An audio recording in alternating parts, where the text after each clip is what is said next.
आज हम चर्चा करेंगे भगवान श्री कृष्ण का जन्म कब और किस दिनांक को हुआ था, उनका देहांत कब और किस तारीख को हुआ था। इस प्रश्न पर कई ज्योतिषियों ने अपने अपने मत रखे हैं और कई शोधकर्ताओं ने भी इस पर अपने शोध पत्र प्रस्तुत किए हैं। उन्होंने उसका आधार पुराणों में बताया कि खगोलीय घटना के साथ ही भारत भर में फैले महाभारत काल के साक्ष्यों को बनाकर मत रखा है। आओ इसके बारे में विस्तार से जानते हैं। वीडियो को अंत तक जरूर देखें और अगर वीडियो पसंद आए तो लाइक ज़रूर कीजिए। वर्ष 2024 में 26 अगस्त सोमवार के दिन श्री कृष्ण का 5251वां जन्मोत्सव मनाया जा रहा है। हिंदू धर्म ग्रंथों में वर्णित 4 आवर्तनशील युगों में से एक द्वापर युग में भगवान श्री कृष्ण का जन्म हुआ था। शास्त्रों के अनुसार भगवान श्री कृष्ण का जन्म हुआ था तब भाद्रपद के कृष्ण पक्ष की अष्टमी तिथि थी। उस समय सोमवार था। उस तिथि के 8वें मुहूर्त में आधी रात को जयंती नामक योग और रोहिणी नक्षत्र में मध्य रात्रि के निश्चित काल में उनका जन्म हुआ था। निश्चित काल यानी आज के मान से रात्रि के 12 बजे का समय। उस वक्त 6 ग्रह उच्च के थे। चंद्र अपने उच्च वश में वृषभ राशि में, सिंह राशि में, सूर्य चौथे भाव में, कन्या राशि में, बुध 5वें भाव में, तुला राशि में, शनि और शुक्र 6ठे भाव में, मकर राशि में, मंगल 9वें भाव में और मीन राशि में, गुरु 11वें भाव में विराजमान थे। जब भगवान श्री कृष्ण का जन्म हुआ तब भारी बारिश हो रही थी और यमुना नदी में उफान था। श्रीमद् भागवत की अन्वितार्थ प्रकाशित टीका में 10वें स्कंद के 3 अध्याय की व्याख्या में पंडित गंगा साय ने खमाणिक के ज्योतिष ग्रंथ के आधार पर लिखा है।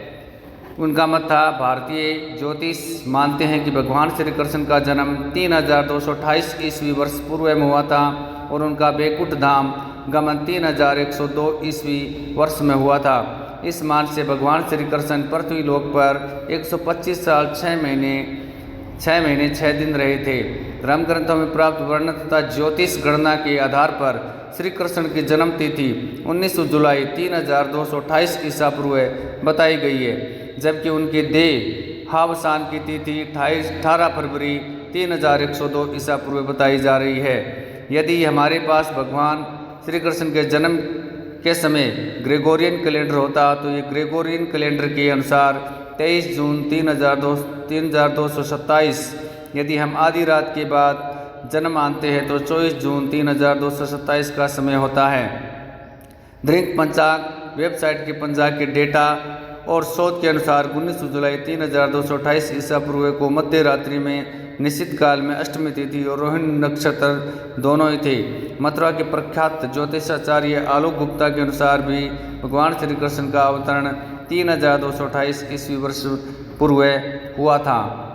अन्य शोधकर्ताओं का भी मत है। सरोज बाला और उनकी टीम के शोधकर्ताओं ने उपरोक्त योग और खगोलीय घटनाओं पुरातात्विक तथ्यों के आधार पर यह जाना है कि श्री कृष्ण का जन्म 3112 ईसा पूर्व में हुआ था। उन्होंने उसके लिए प्लेनेटेरियम सॉफ्टवेयर का उपयोग किया था। आर्यभट्ट के अनुसार महाभारत का युद्ध 3137 ईसा पूर्व में हुआ था। इस युद्ध के 35 वर्ष पश्चात भगवान श्री कृष्ण ने देह छोड़ दी थी।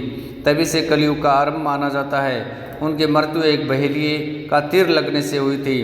ब्रिटेन में कार्यरत न्यूक्लियर मेडिसिन के फिजिशियन डॉक्टर मनीष पंडित ने महाभारत में वर्णित 150 खगोलीय घटनाओं के संदर्भ में कहा कि महाभारत का युद्ध 22 नवंबर 3067 ईसा पूर्व को हुआ था। उस वक्त भगवान श्री कृष्ण 55-56 वर्ष के थे।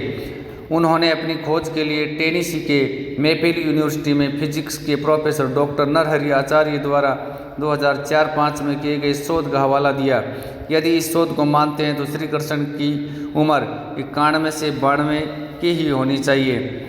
श्री भगवान महापुराण के 12 स्कंद के 3 अध्याय के श्लोक के आधार पर कलयुग के आरंभ के संदर्भ में भारतीय गणना के अनुसार कलयुग का आरंभ ईसा के 3102 वर्ष पूर्व 20 फरवरी को 2:27 पर हुआ था।